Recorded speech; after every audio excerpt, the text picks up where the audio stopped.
暗处种下了因果。时间的奈何，明明纠葛。倘若燃尽星火，总拱手天下如何？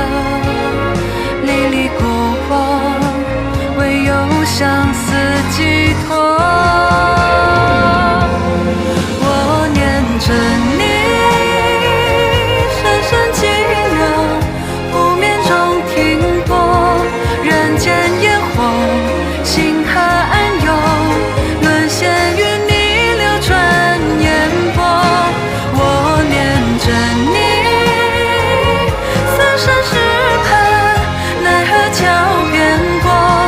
看月色长夜，与你皎皎灼灼，一高楼忘我。看月色长夜，与你皎皎灼灼，一高楼忘我。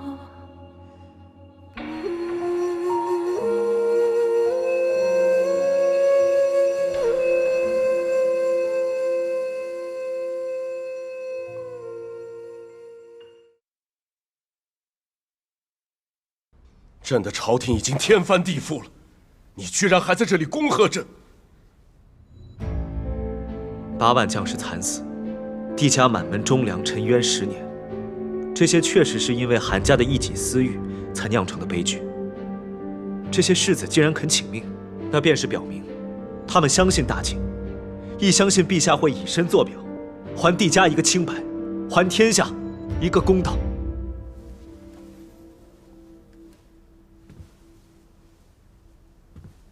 你呀，几时学会说这漂亮话了？臣只是实话实说，陛下英明，向来从简如流，一教会臣，民心如水。臣也像这些世子一样，相信陛下会平了悠悠众口，让九泉之下的冤魂得以安息。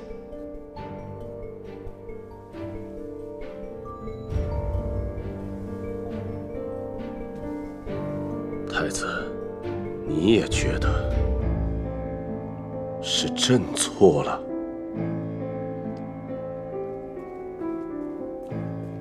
陛下，陛下，帝大人求见。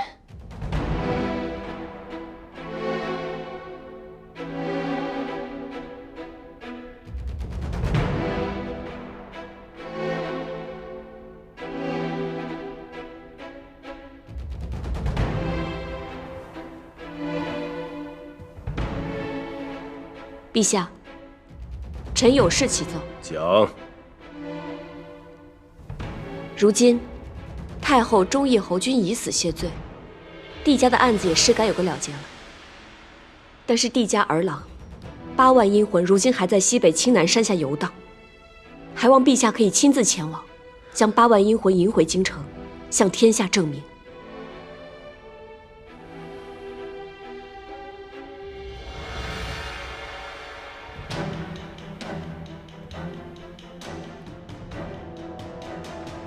帝大人请陛下亲自前往西北边境，接忠魂回京，臣深觉不妥。天子乃万金之躯，切不可随意劳动。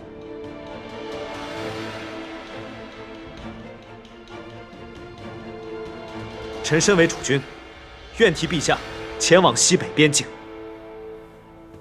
你要去西北？是。臣愿免官图险，接忠魂回京。太子，陛下。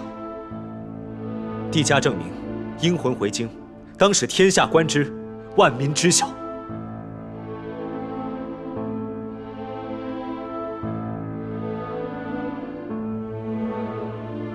先起来吧。是。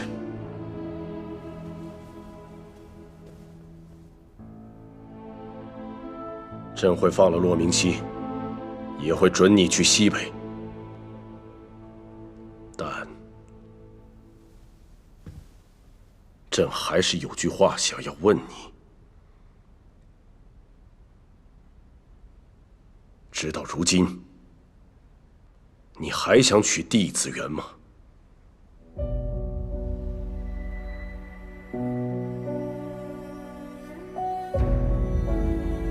臣此生唯愿尽心辅佐陛下，以求大晋太平长盛。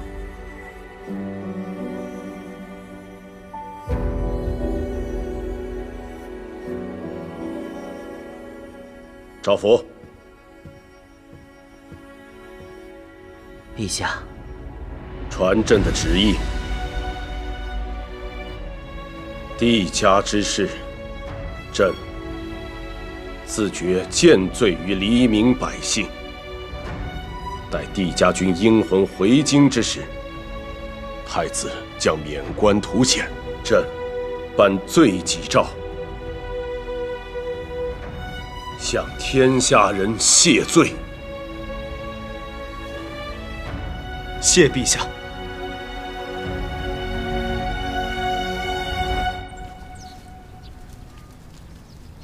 安乐，我曾无数次设想，若你我还能回到从前，还能一起相谈甚欢，其乐融融。殿下心里应该很清楚，当安乐成为弟子园之时，你我之间就回不到过去了。是，我很清楚。可我希望，即便你我之间再无情谊，也能少些仇怨。至少，我可以尽我所能，让上一代人结下的因果就此了结。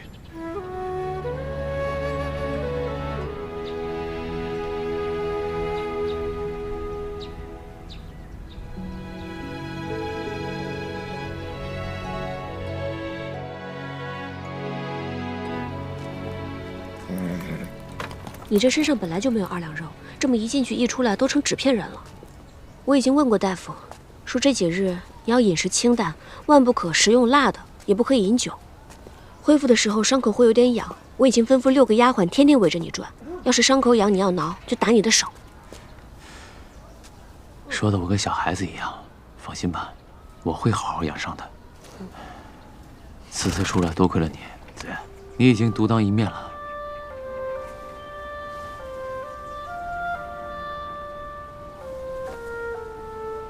他也来了。你能出来，也是因为他就向韩仲远求了情，但是你也不用感激他们，毕竟你如今这副模样，也是拜他们一家人所赐。太子殿下，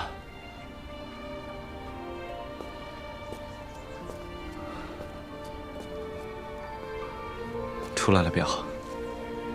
外面风大，别着凉了，还是上去吧。臣有伤在身，就不便行君臣之礼了。不必多礼。承蒙陛下的厚爱，我还以为我熬不过这流水的刑具，还是要多谢你送来上好的药，我才能活着出来。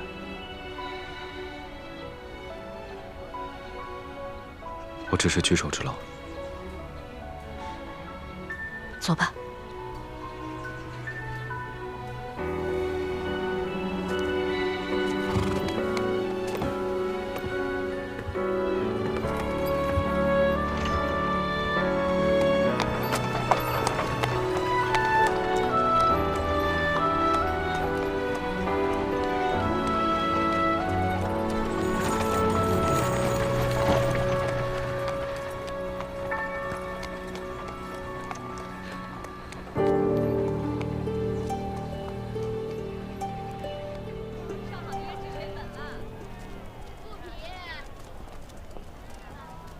骆明熙已被安全释放，韩仲远也决定下罪己诏。你家主人这步棋，可还有后招？我们相爷说了，弟子园煽动世子齐聚重阳门前为他鸣不平，这招虽然奏效，却也行得凶险，已将韩帝相争彻底摆上了明面。这弟子园如今的御心之术，早已不逊色于帝王将相。民意汹涌至此，想必这韩仲远定会对他更加忌惮。不错，相爷的意思，韩仲远如今刚下了罪己诏，对弟子园还不敢有什么动作，但我们可以帮他出手。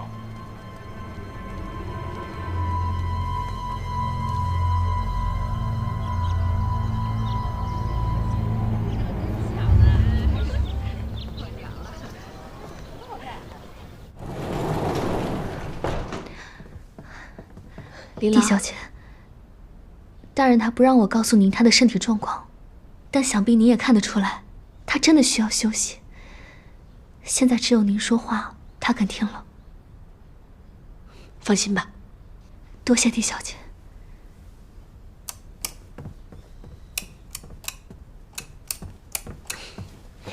知道你有七窍玲珑心，但这账本什么时候不能看呀？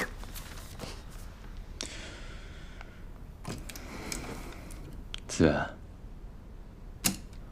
你是有话要对我说吧？你是不是在算计什么？你是不是不甘心？我只是在担心，帝家不过刚反，我便被送入大牢。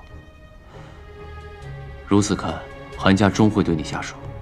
我此前留恋过朝堂，但被你亲手拦住了。如今韩仲远对着万民亲下罪己诏，8万忠魂也很快会从青南山被接回来。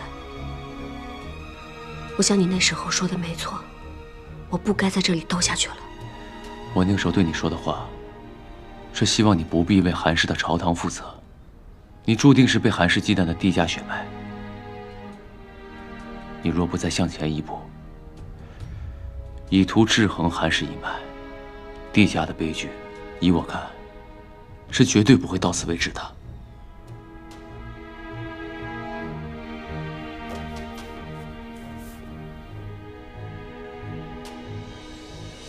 你在牢里伤得太重，这几天你就好好休养，等我从西北回京，再来看你。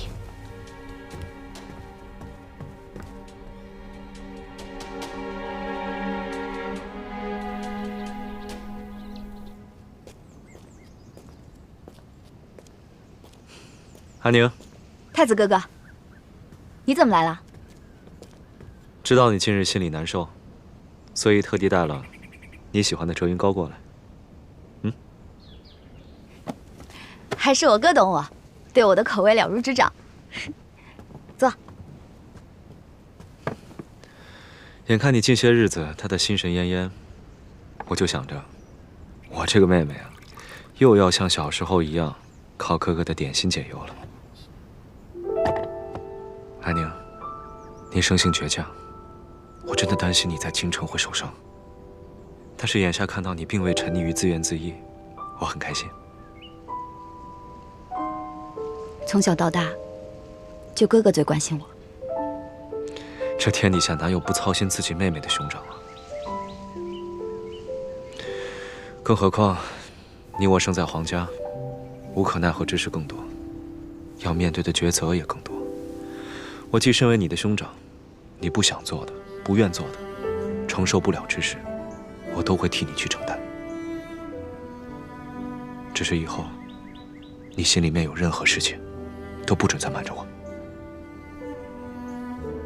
对我这么好，我都舍不得回西北了。无论你是想回西北，还是留在京城，以后你都可以自由自在。陛下若是再逼你选驸马，哥哥会帮你去选择你喜欢的事情。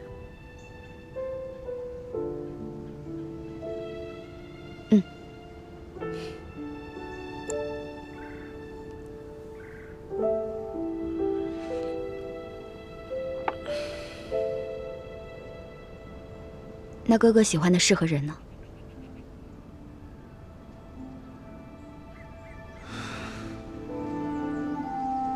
成了储君，何谈喜不喜欢？其实我看得出来，子元对你是有真心的。你为了弥补前人的错，你所做的一切努力，我们都看得到。子元也一定能看到的。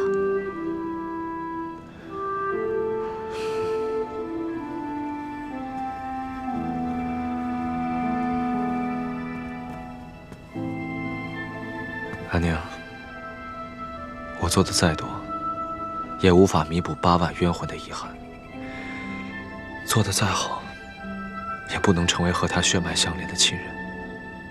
我如今所做之事，无关他的身份，只是想尽我所能，让那些因此事而受到伤害的人，能安然度过余生。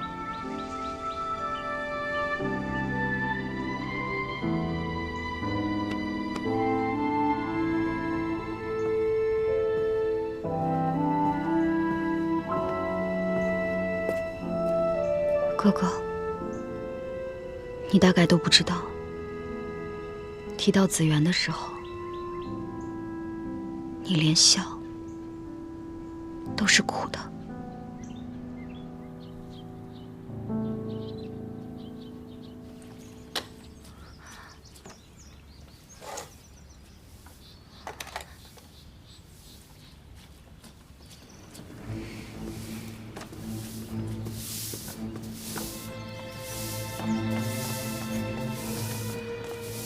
我装匣里少了不少首饰，各位姐姐打扫时可有看到？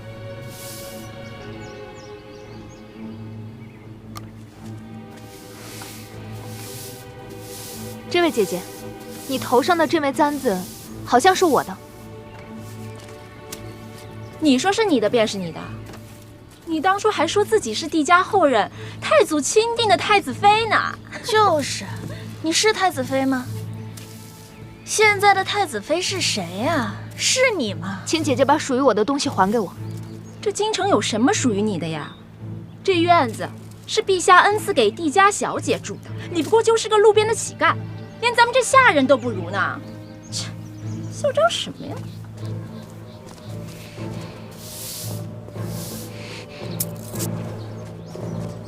你这个乞丐！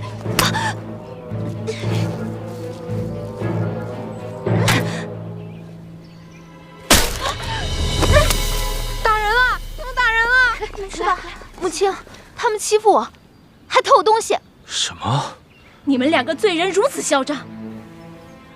我姐姐在太子府里服侍的，我要去告诉太子殿下。这是承恩小姐住的地方，岂有你们在此胡闹？承恩小姐此前在宫宴中护驾有功，这远水阁是太子殿下亲自送给承恩小姐一个人的。你们再放肆一下试试！走吧。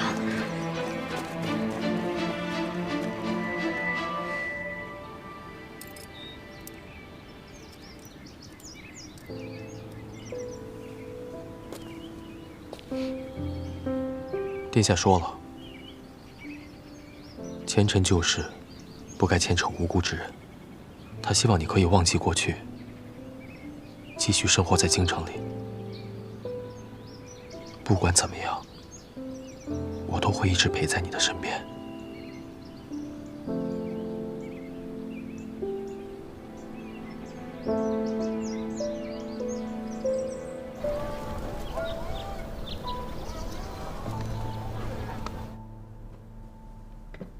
可帝家一案已然昭雪，帝小姐看来也已经放下。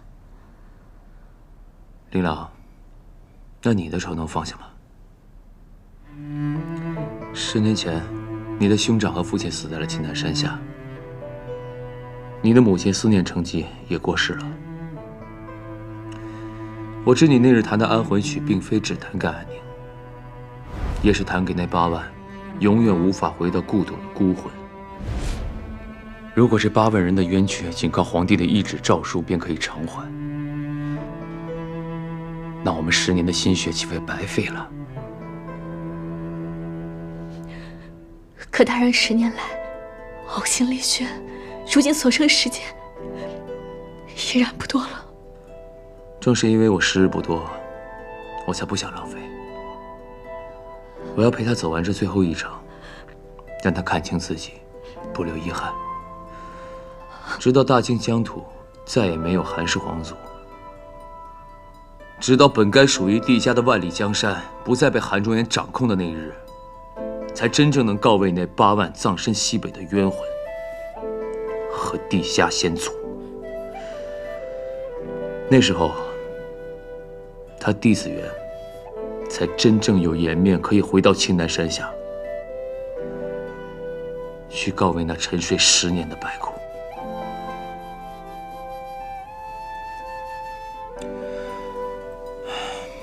林良，继续帮我施针。这些日子也多亏你帮我施针，才让我面色看起来与常日无异。辛苦你了。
请太子殿下、帝大人启程，接8万帝家军英魂回京。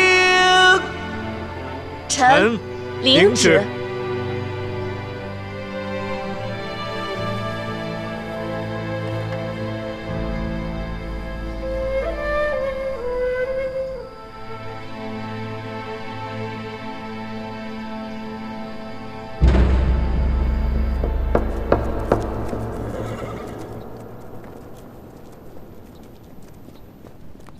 殿下，车辇已准备好，请殿下和帝大人启程。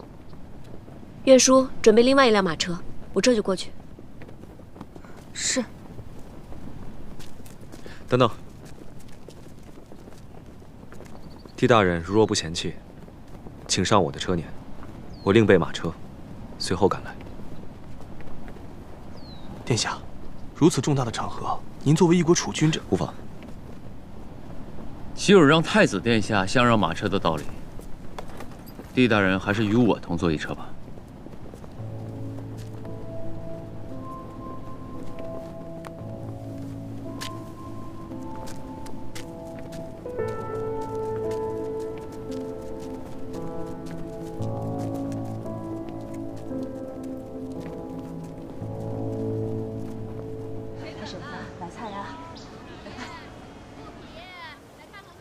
骆明熙与弟子园同车而行，途中多经野林，此时正是动手的好时机。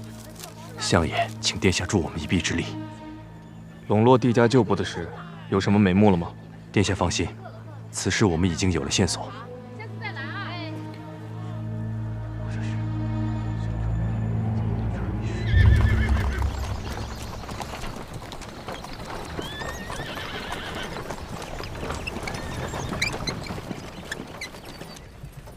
你怎么就这样跑过来了？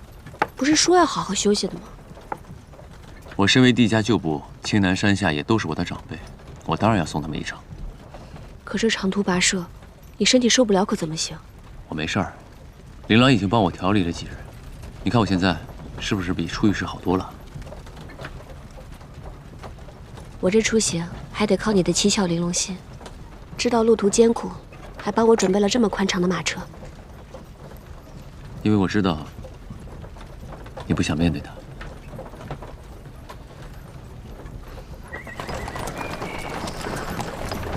布置的这么舒适的马车，又是暖炉又是毛毯的，殿下，这不是为我准备的吧？你近日功课不错，以此犒劳。殿下与我都不喜饮酒，那这个又是为谁准备的呢？有会儿中途停车歇息时，你将这2壶酒都送到骆大人的车上。快变天了，他们应该会需要。殿下让我来，是为了能给安乐姐送东西啊。算了，骆大人心细如发，准备的也该比我周全。我不是恨他。我只是不想见他，但我相信，他一定会是一个好的储君，会善待帝家的后人。善待？难道那些历尽了丧夫丧子的妻子老母，仅得一道圣旨，几十块银钱，这就叫善待？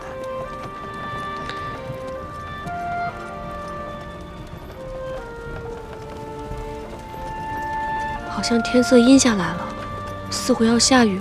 子元，你是帝家后人，你就应该有当年帝家家主翻云覆雨的魄力。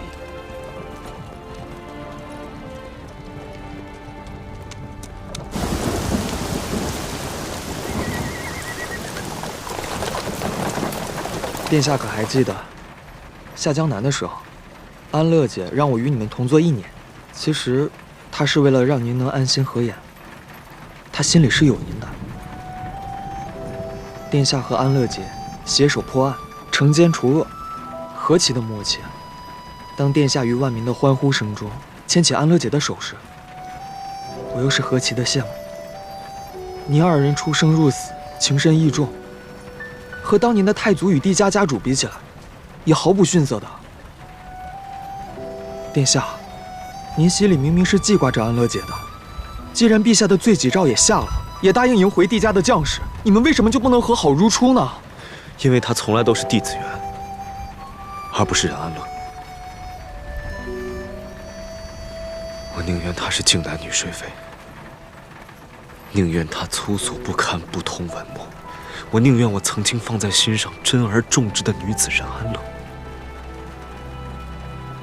便是她的全部人生。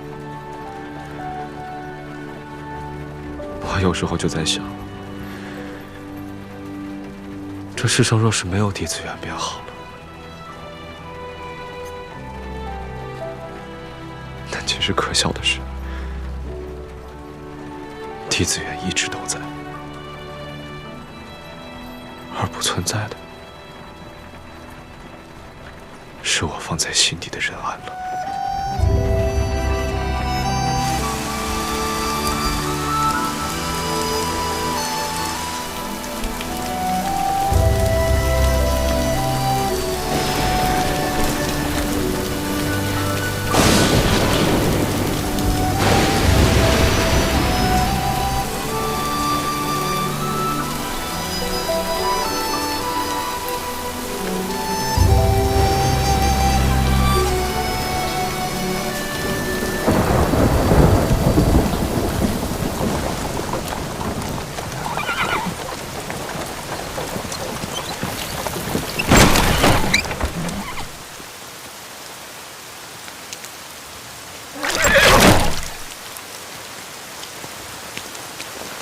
小姐，骆大人，马车陷入泥坑了，一时之间恐怕难以继续前行了。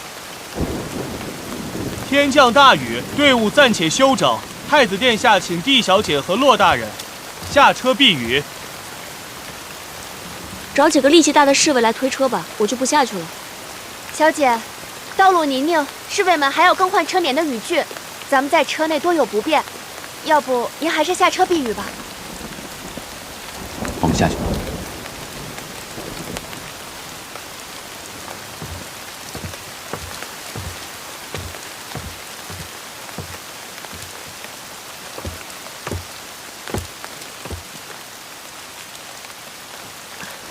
都淋湿了。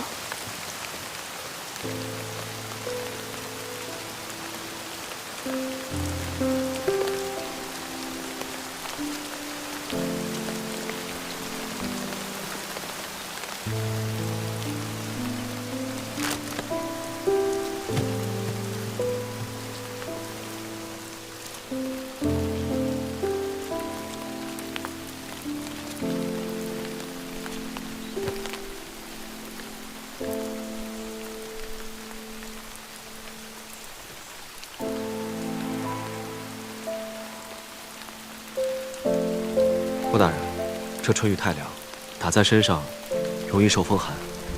你让帝大人稍微挪个位置吧。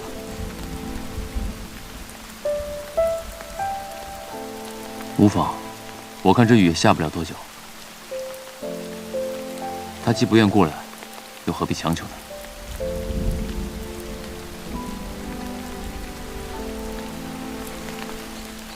殿下，天气太凉，我给您拿些衣服来吧。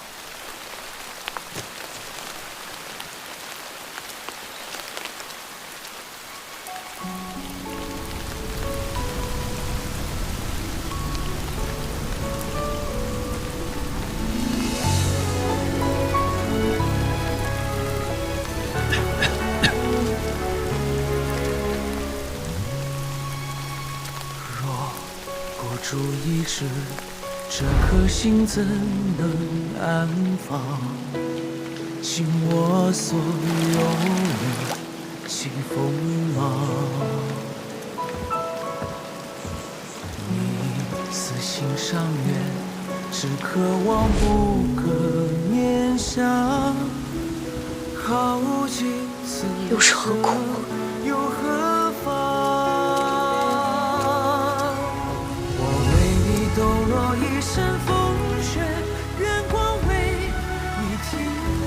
这么大的雨，让我想起我们在靖南的时候。是啊，小时候经常下雨，你就会带着我在雨里一起奔跑，弄得满身都是泥巴。也正是因为有这么大的雨，才能浇灌出那么美的长丝花。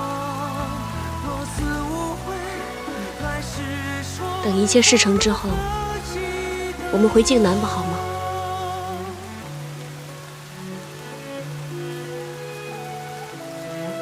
子远，你知道我每次在凌香楼听到外面的欢声笑语，我都在想什么吗？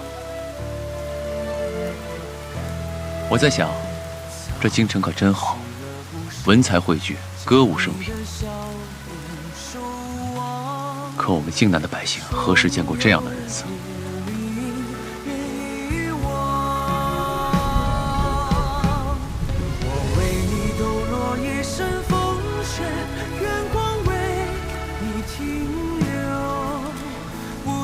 阿爷，你知道青南山下埋的都是什么人吗？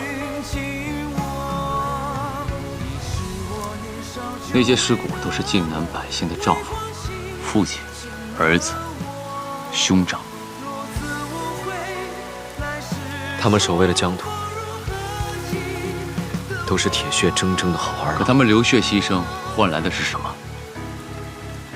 换来的是叛国辱国的罪名，还有天下人的唾弃。最后，连白骨都无葬身之地。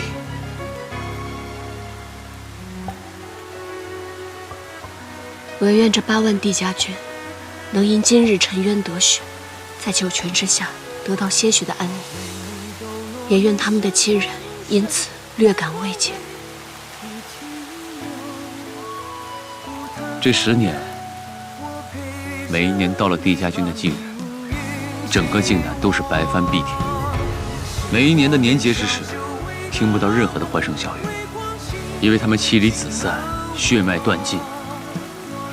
你身为大晋的太子，你能想象你的疆土上还有这样一个地方吗？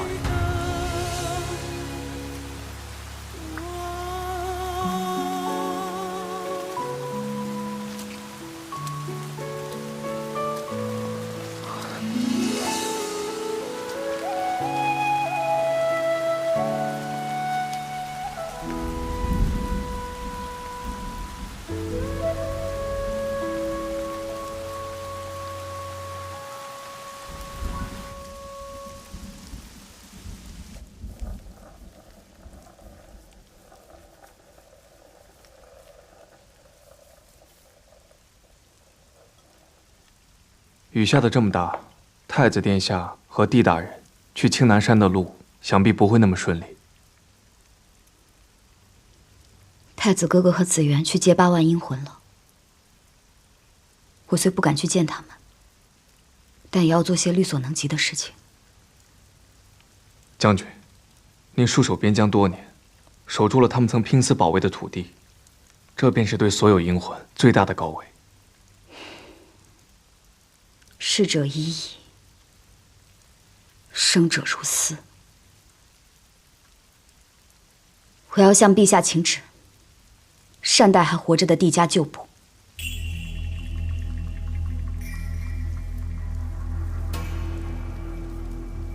帝家10年前元气大伤，残存的旧部恐怕很难再联系到了吧？帝家旧部大多散落在西北边境城池地区，这些年我一直在暗中探查，已有了他们大部分的消息。这封奏折递到御前，这封密信发往西北。是。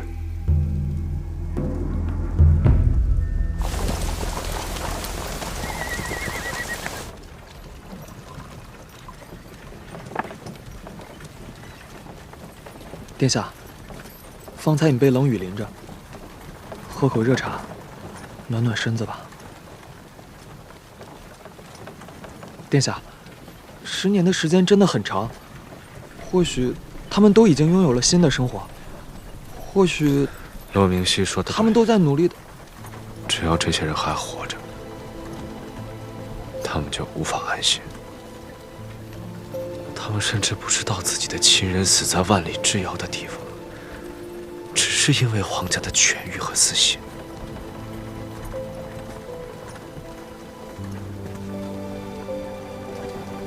殿下若是累了，就先睡会儿吧。睡醒了，我们要去的地方就到了。越是靠近青南山，我心里面就越清楚，纵使我穷尽一生，也无法站在他的身旁。我之前所有的努力、坚持、愧疚和弥补，甚至和他经历过的一切，在这8万条人命面前，都太轻、太可笑、太不值一提。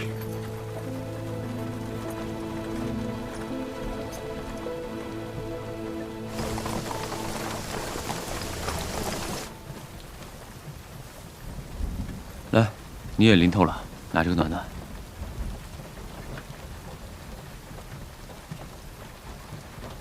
其实方才那些话，你大可不必对他说。但有些话，哪怕晚了10年、20年，他都应该听到。你不只是说与他听，也是说与我听。你将你所有的不甘心都说了出来。除了要一个公道和清白之外，你还要他们归还韩家欠帝家的半壁江山。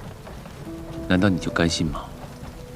如果现在我们回到靖南，我们就算再等10年，10年之后，难道靖南的百姓就能过上安乐的日子吗？你姓帝，你应该是那一方水土的庇护者。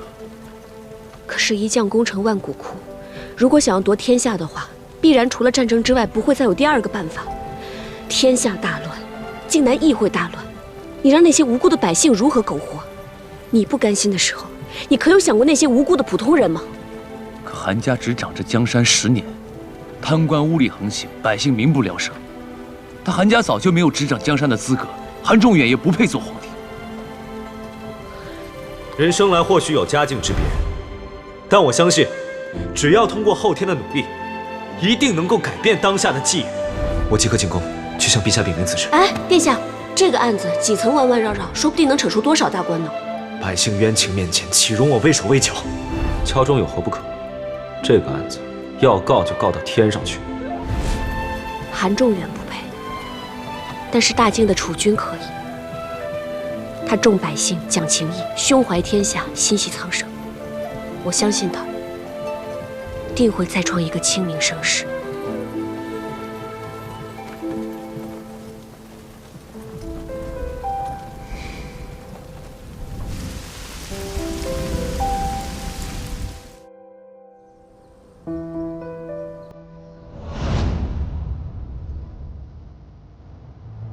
请英灵排位。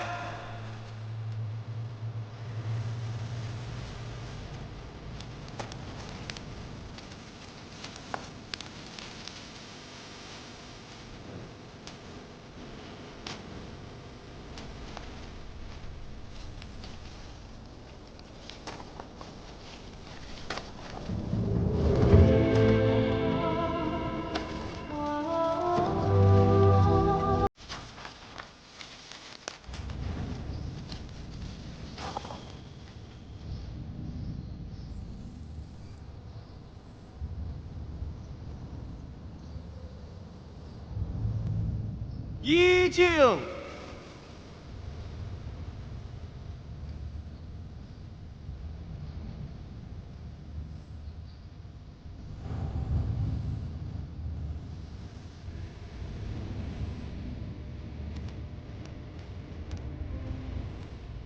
二敬。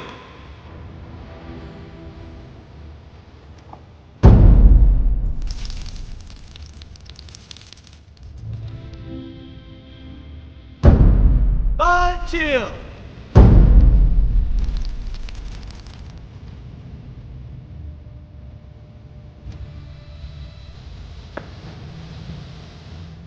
请英魂。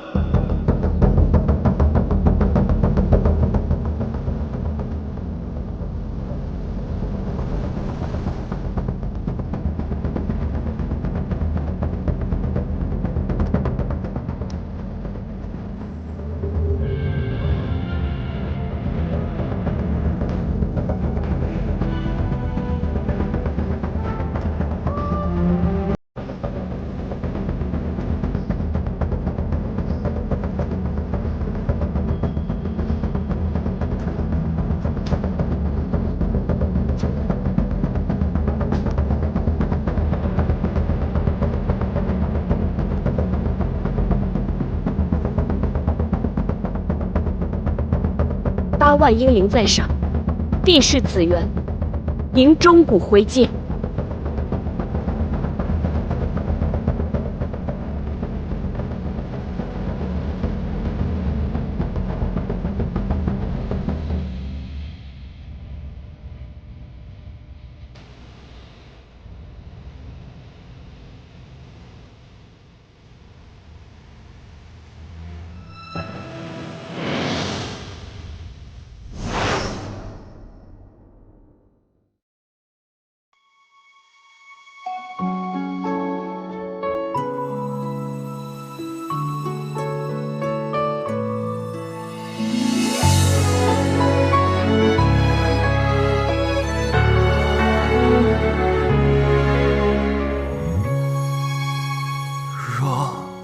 主一掷，这颗心怎能安放？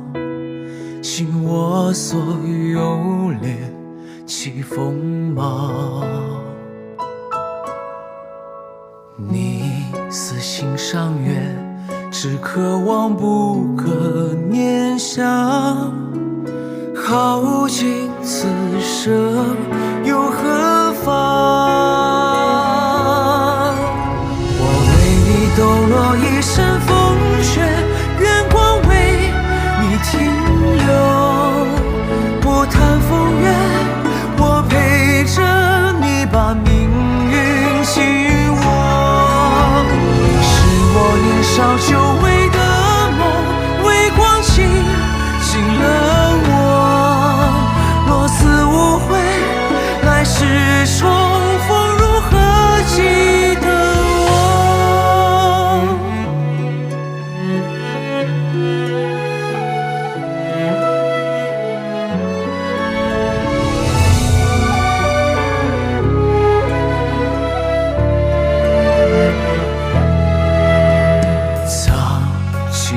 不舍，将你的笑脸守望，终有